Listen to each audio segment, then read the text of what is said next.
Tidak ada Ya. Dan ini adalah pencapaian yang sangat luar biasa karena kita pernah mencoba tapi tidak berhasil, dan ini sudah berhasil sekarang, dan ini akan jadi catatan sejarah ya, PON dilaksanakan di NTB dan NTT, dan mungkin ya 100 tahun yang akan datang belum tentu NTB jadi tuan rumah lagi. Harapannya ini Pak, kalau kita berbicara dengan persiapan PON 2028 yang dilakukan oleh KONI NTB saat ini untuk melakukan persiapan ini, karena udah positif nih Pak, kita pasti akan mendapatkan sebagai tuan rumah tersebut. Seperti apa? Yang pertama, kita sudah mengidentifikasikan venue-venue ya, atau pusat pertandingan yang akan kita pertandingkan di NTB. Misalnya cabang olahraga menembak ya, kita sudah punya lokasinya di mana. Kemudian ada cabang olahraga basket ya, kita sudah juga tahu di mana lokasi yang akan kita bangun. Kemudian misalnya berkuda yang akan kita bangun di Dompu kan, surfing di Dompu, kemudian di Bima juga itu olahraga air dan sebagainya. Kita sudah lakukan identifikasi dari sekarang, dan kami yakin bahwa kita akan melakukan persiapan itu dari awal sehingga kita tidak tergesa-gesa atau susu pada saatnya nanti ya. Mudah-mudahan tahun 2023 itu kita sudah mulai bisa membangun, mencicil pembangunan venue itu sekali lagi, sehingga pada tahun 2028 itu kita sudah betul-betul siap dari sisi infrastruktur. Dari sisi kesiapan atlet, target kita NTB itu di atas 50 emas, mudah-mudahan bisa 60 emas, sehingga kita harus menyiapkan.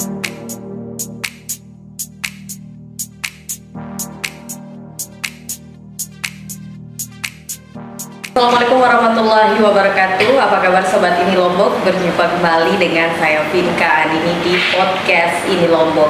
Dan kali ini kita bersama salah satu narasumber kita, yaitu Bapak Mori Hanafi. Selamat datang Bapak.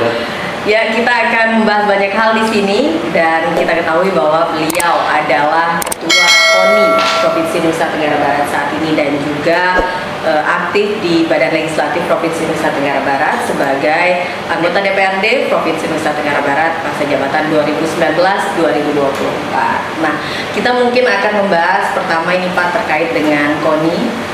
Kabarnya Pekan Olahraga Provinsi Nusa Tenggara Barat yang seharusnya diselenggarakan pada akhir tahun ini itu tertunda ke tahun depan. Seperti apa? Iya, jadi kita memang sudah melakukan komunikasi, sudah melakukan rapat kerja juga dengan KONI Kabupaten Kota. Kemudian kami sudah melakukan komunikasi dengan para kepala daerah 10 kabupaten kota, dan juga komunikasi dengan Bapak Gubernur tentunya. Ya, kami berkesimpulan bahwa saat ini memang kabupaten kota dari 10 kabupaten kota yang betul-betul siap baru 2 dari sisi anggaran. Ada 8 yang minta agar pelaksanaan Perpov ini ditunda di awal tahun 2023. Dengan demikian memang karena masalah fiskal berarti ya, jadi akhirnya kita memutuskan untuk menunda di awal tahun 2023, dan ini sudah disetujui oleh Bapak Gubernur dan juga tentunya para kepala daerah yang ada di kabupaten kota. Mungkin ini adalah keputusan terbaik ya, mengingat kita melihat betul bagaimana kabupaten kota dan juga bahkan provinsi tahun 2023 ini anggaran daerahnya sangat susah, sulit, keadaannya lebih sulit sekali.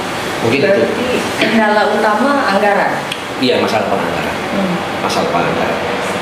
Rata-rata bahkan di provinsi sekalipun anggaran untuk pelaksanaan Perpov itu belum dianggarkan di dalam APBD murni. Semuanya berharap di APBD perubahan. Karena di APBD perubahan ini kelihatannya juga berat sekali ya, buat provinsi maupun KONI kabupaten kota, kepala daerah di kabupaten kita untuk menganggarkan. Sehingga kita putuskan ya di awal ditunda menjadi awal tahun. Ada protes tidak dari atlet ataupun yang lainnya terkait penundaan ini? Banyak yang kecewa memang, ya banyak yang kecewa karena menyangkut dengan strategi atlet-atlet kita dalam melakukan latihan. Tadinya mereka sudah latihan agar kegiatan perpop bulan November itu mereka pada puncaknya. Sekarang dengan ada penundaan ini tentunya mereka istilahnya harus mereview kembali ya pola-pola latihannya, sehingga nanti apabila ditunda di Februari, di bulan Februari itu puncaknya. Jadi ada hitung-hitungannya. Berarti kalau kita lihat dari 10 kabupaten kota, 8 yang tidak siap ini dari segi anggaran, bukan dari segi atlet. Dari sisi anggaran, dari sisi penganggaran. Iya. Berapa sih sebenarnya anggaran yang dibutuhkan untuk menyelenggarakan? Kalau kabupaten kota itu sekitar antara 4 sampai 7 miliar ya. Kalau kayak kabupaten besar seperti Lombok Timur, dia pasti 7 miliar. Kalau mungkin yang kecil seperti di Kota Bima ya, mungkin cukup dengan 3,5 sampai 4 miliar saja. Kira-kira itu kisarannya. Kalau kita lihat, apa sih penyebab utama anggaran ini tidak ada, Pak? Apakah memang akibat COVID ataupun seperti apa? Ya memang ini kan dampak daripada COVID yang berkepanjangan ya. Jadi ini bukan cuma provinsi Nusa Tenggara Barat atau daerah-daerah kabupaten kota ya, tapi kan secara nasional juga memang keadaannya jadi susah, ekonomi jadi melambat ya, dan belum recovery. Nah, kemudian sekarang banyak faktor-faktor eksternal ya, khususnya faktor-faktor pengarang Rusia dan Ukraina ini mempengaruhi negara kita, dan kemudian akhirnya mempengaruhi daerah kita. Jadi semua faktor ini menjadi satu ya. Oke, baik. Berarti kalau kita lihat, kalau tertunda Poprov ini hal yang biasa begitu, Pak? Iya, sebenarnya tidak biasa. Seharusnya tidak seharusnya tidak tertunda. Tidak tertunda ya. Tapi ya karena keadaan sekarang ini kan COVID ini kan juga bukan hal yang biasa. Ini hal yang sangat luar biasa. Yang belum melantakkan perekonomian dunia, bukan cuma perekonomian nasional. Jadi ya kita maklumi. Toh juga waktu pelaksanaan PON di Papua semestinya itu 2020, tapi kan tertunda setahun juga. Jadi 2021 belum pernah itu terjadi, tapi kan terjadi. Ya. Kayak gitu.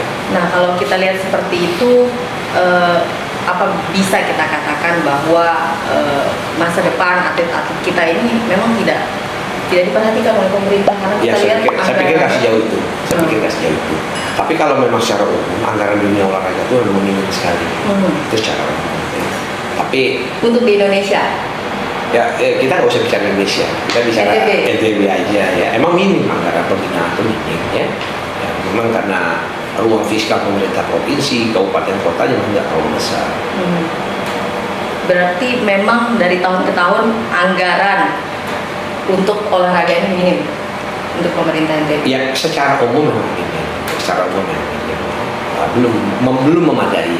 Tapi kan kita tidak bisa terpaku hanya pada anggaran dari pemerintah, karena itu kami dari KONI saat ini juga sedang melakukan upaya-upaya lain ya, supaya kita bisa mendapatkan pendapatan atau pendapatan yang sah untuk kemajuan dunia olahraga. Baik, berarti di tangan Bapak nantinya 2023 akan ada anggaran lebih besar lagi untuk olahraga, Pak ya. Nah, selanjutnya kita beralih ke kemarin Liga 3 sudah diselenggarakan.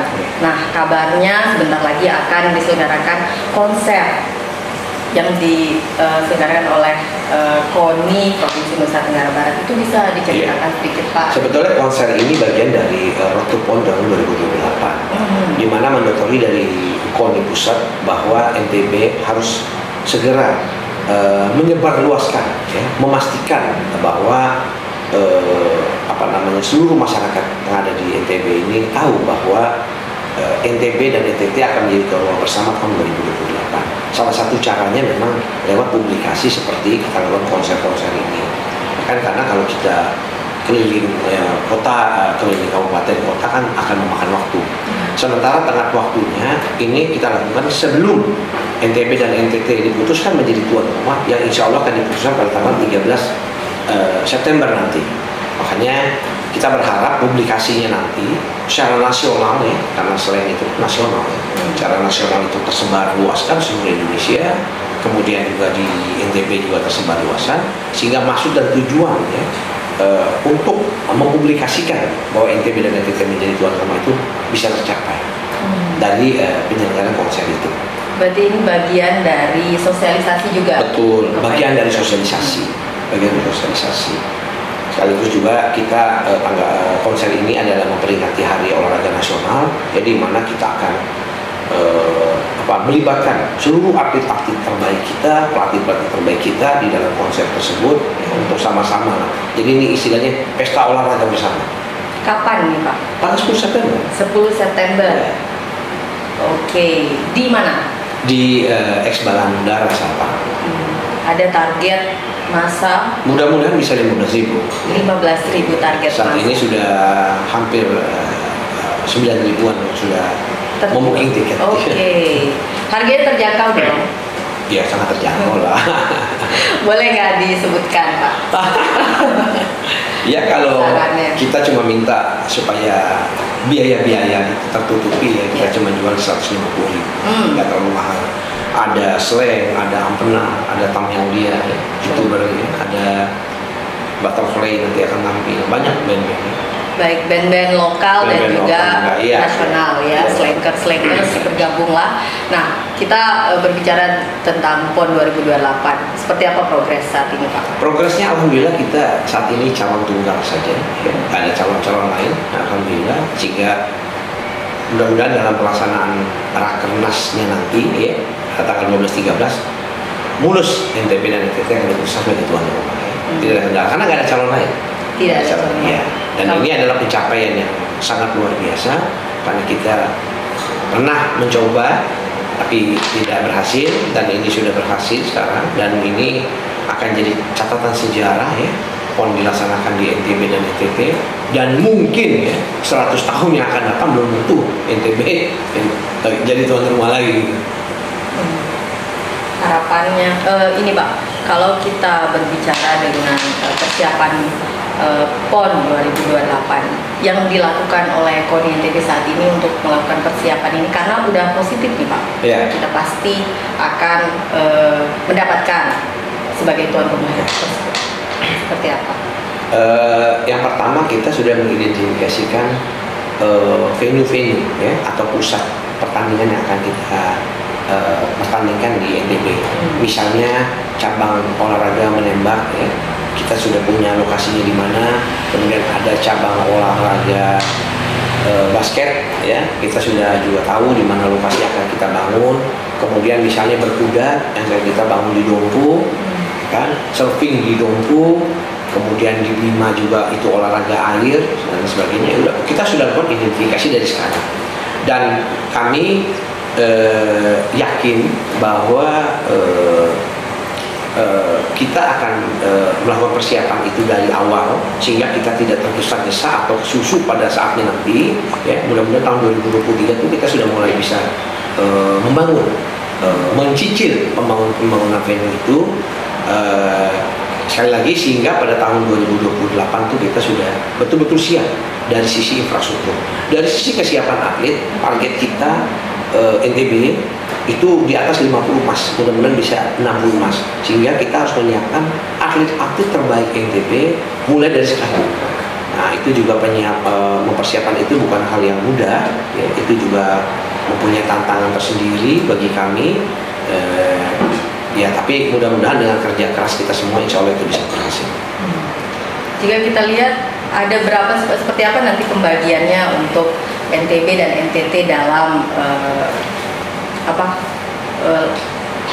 untuk perlombaan PON? Iya. Sementara ini kita sudah sepakati ada 44 cabur yang akan dipertandingkan. 22 di NTB, 22 di NTT. Ada tambahan lagi 9 cabur. Ya, mandatory itu adalah cabur yang merupakan debon. Debon itu desain besar olahraga nasional. Itu ada 9 yang belum masuk. Nah mungkin nanti kalau kita bagi kurang lebih menjadi 50 dari 44, kalau tambah 9 jadi 53. 53 itu mungkin kan kira-kira ada yang 26, ada yang 27 cabur yang akan kita pertandingkan. Nah yang 9 ini kami belum bagi dengan NTT. Mungkin akan kita bagi dalam waktu dekat. Kemungkinan total cabur yang akan dipertandingkan itu antara 55 sampai 56 cabur yang akan kita pertandingkan pada saat PON 2028 nanti. 56 kemungkinan antara 55 sampai 6, dan itu akan kita bagi dua lah. Bagi dua bersama NTT. Nah, iya. kita beralih ke atletnya. NTB dari 56 itu semua cabur ikut atau berapa cabur yang akan? Sebagai tuan rumah, sebagai tuan rumah, logikanya kita ikut semua. Oke. Sebagai tuan rumah. Realitanya? Realitanya kita belum siap, dan ini kita mau siapkan. Oke. Kan misalnya ada cabang judo gitu kan, kita ada cabang kita di situ, tapi kita belum siap atlet-atletnya. Karena atlet-atlet ini harus siap secara nasional, bukannya cuma siap di lokal ya. Nah, kemudian banyak cabur-cabur lain juga yang terus terang kita belum siap. Ada berapa Pak yang harus dipersiapkan dari semua cabur? Maksud saya yang sudah siap ada berapa, yang harus dipersiapkan itu ada berapa untuk NTB? Yang udah siap kira-kira 60% lah udah. Siap ya, misalnya atletik, kita udah siap, tinju kita udah siap, aslinya kita siap, kempo kita siap, kemudian balap motor kita siap, kemudian karate kita siap, kemudian cabang-cabang lain yang saya pikir cukup banyak yang kita sudah siap. Nah, tapi memang sekali lagi saya tekankan banyak yang masih ada 40% yang kita sama sekali belum siap. Karena itu di waktu 6 tahun yang tidak terlalu lama ini kita akan memastikan bahwa kita akan siap. Bisa itu Pak, yang 40% selama kurun 6 tahun untuk mempersiapkan? Memang berat, bisa tapi berat. Tapi kita harus bisa. Karena target kita sekali lagi mudah-mudahan bisa 60 emas. Strategi Pak? Strategi untuk 40% itu apakah mendatangkan pelatih dari luar ataupun seperti apa? Ya bisa seperti itu ya, bisa juga kita trade out kan ya. Artinya atlet-atlet itu kita titipkan latihan di daerah-daerah yang memang campurnya unggul ya kan. Kira-kira seperti itu nanti. Jadi kita akan perbanyak atlet-atlet kita itu untuk bertanding sehingga dia punya jam terbang yang memadai. Baik itu dia, berarti nanti 2023 sudah terlihat seperti apa langkah KONI dan juga untuk mempersiapkan PON 2022. Oh ya, jelas. Bahkan dari akhir tahun 2022 ini pun kita sudah harus mulai mempersiapkan. Karena ini sekali lagi pesta olahraga terbesar nasional yang kita nggak boleh main-main. Ini cuma satu kali mungkin seumur hidup kita nantinya, sehingga tidak boleh kita miss dalam hal apapun. Baik, berarti kita juga sebagai masyarakat harus mensukseskan juga harus di tahun 2028. Pak, kita beralih ke politik nih Pak, sedikit terkait dengan jabatan Bapak sekarang di legislatif DPRD Provinsi Nusa Tenggara Barat. Seperti apa sih sekarang Pak, pasca sudah tidak menjadi salah satu ketua DPR, kemudian di komisi berapa? Sekarang membidangkan apa? Ya, sampai saat ini saya sudah jadi anggota biasa, kemudian belum ada komisinya dan belum ada badannya. Itu nanti fraksi yang akan menentukan. Kabarnya pihak Partai Gerindra sudah mencoba untuk berkomunikasi dengan Bapak ini, cuman belum ada tanggapan dari Bapak. Lewat kesempatan ini saya mau sampaikan belum ada. Berarti belum ada. Bagaimana? Belum ada menghubungi baik lewat telepon, lewat PA yang mempertanyakan atau meminta, belum ada. Tapi kabarnya nih katanya nanti terserah Bapak nih mau masuk komisi berapa. Kira-kira Bapak pengen masuk komisi berapa? Kalau saya di mana aja sama ya. Nah, kalau bidang saya terus terang bidang keuangan. Ya terserah, tapi lagi kembali kepada komisi ya. Boleh di komisi berapapun saya nggak bisa sebut. Karena saya nggak mau mengintervensi kebijakan fraksi saya, gitu kan. Fraksi saya tahu betul kemampuan saya ada di mana. Bisa request nggak sih Pak? Misalnya nih, sekarang Bapak ketua request boleh aja. Tapi kalau udah katakanlah senior saya merasa kurang elok saya request. Nah, makanya saya menunggu. Yang pasti fraksi saya mengetahui betul kemampuan saya ada di mana. Berarti Pak Mori menunggu. Sobat nih ya. Iya. Nah, berkaitan dengan karir politik Bapak tidak ada yang dapat diragukan lagi, kan? Bapak termasuk tokoh militan di politik. Tidak ada yang tidak mengakui Bapak nih. Nah, tapi kita lihat pergerakan politik Bapak di Gerindra ini, siapapun bisa memprediksi, wah nggak bertahan nih, gitu kan Pak. Ada tidak sekarang partai-partai besar atau partai-partai politik yang sudah mengincar Bapak, ataupun mungkin sudah ada pendekatan secara langsung dan tidak langsung begitu? Ya, kalau komunikasi partai yang meminta itu kan belum ada. Nah, biasa kan itu dalam politik ya. Itu terjadi di semua level kita gitu kan, nggak cuma di saya, mungkin teman-teman saya yang aktif juga diminta kan. Jadi buat saya itu hal yang biasa dalam politik ya, nggak perlu terlalu tabu gitu, biasa-biasa aja. Tapi ini ketua partai pun pernah berbicara begitu sama saya, Pak. Siapa sih yang tidak mau seorang Maury Hanafi untuk bergabung? Kita welcome, pasti semua partai welcome begitu. Jadi kan sekarang pilihan Bapak. Iya, saya merasa terhormat ya dengan tanggapan-tanggapan masyarakat secara umum ya. Tapi sekali lagi sampai saat ini saya belum memutuskan apapun ya terkait dengan karir politik saya ke depan seperti apa ya. Saya juga masih menunggu arahan partai saya. Sampai saat ini partai saya juga belum memberikan arahan ya, petunjuk ya, atau misalnya posisi kira-kira ke depan apakah saya mau dikembalikan ke provinsi atau ke DPR RI, saya terus belum tahu. Karena itu sekali lagi saya masih menunggu. Berarti sekarang masih fokus dulu ke ini Pak ya, jabatan yang sedang ada saat ini. Iya. Nah, tapi pemilu sebentar lagi nih Pak. Betul. Nah, apakah masih menunggu juga dari Gerindra begitu atau? Masih ada cukup waktu untuk kita bersabar. Ya. Okay. Karena kan nanti kan prosesnya juga kan semuanya di tahun 2023, ya kan? Kita melihat aja, saya kembalikan kepada kebijakan partai lagi kan, yang mudah-mudahan pas ya, dengan posisi saya gitu kan. Kalau memang partai masih membutuhkan kadernya seperti saya, tentunya saya akan terus mengabdi ya. Nah, kalau memang sudah nggak dibutuhkan ya udah, nanti kita lihat situasinya. Waduh, ini tergantung Gerindra. Oke, kita udah ada di penghujung Pak ya, penghujung podcast kita ini. Yang pengen saya katakan adalah mungkin Bapak ingin menyampaikan pesan-pesan bagi masyarakat terkait dengan PON 2028 yang akan diselenggarakan di NTB, meminta dukungan mungkin dan juga pesan kepada atlet dan juga pelatih untuk mendukung olahraga Provinsi Nusa Tenggara Barat ini. Iya, saya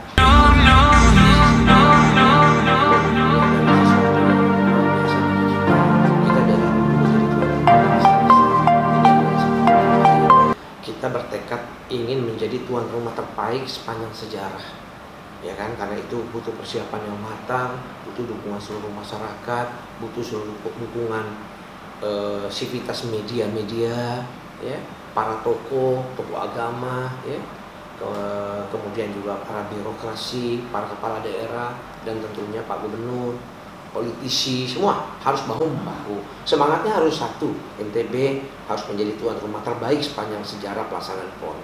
Karena itu, pada kesempatan ini saya mohon sekali lagi bantuan, doa, dan restu. Insya Allah tanggal 13 NTB, NTT akan ditetapkan sebagai tuan rumah PON 2022 dengan nama PON Nusa Tenggara. PON Nusa Tenggara 2028. Baik, terima kasih Bapak atas waktunya ya. Itu tadi perbincangan kita dengan Bapak Maury Hanafi selaku Ketua KONI Provinsi Nusa Tenggara Barat dan juga anggota DPRD Provinsi Nusa Tenggara Barat. Semoga nih Pak, dengan podcast ini kita bisa memberikan edukasi bagi masyarakat juga terkait PON 2028 yang akan diselenggarakan di Provinsi Nusa Tenggara Barat, dan juga tentunya memberikan dukungan bagi atlet kita dan juga bagi pelatih olahraga di Provinsi Nusa Tenggara Barat ini agar lebih bersemangat tentunya, dan target 60 emas. Medali emas ya. Target 60 medali emas. Dan itu dia pemirsa perbincangan saya bersama Bapak Maury Hanafi. Sampai bertemu di podcast Ini Lombok selanjutnya dan sampai jumpa. Terima kasih Pak ya. Oke, atas waktunya. Maaf Pak ya.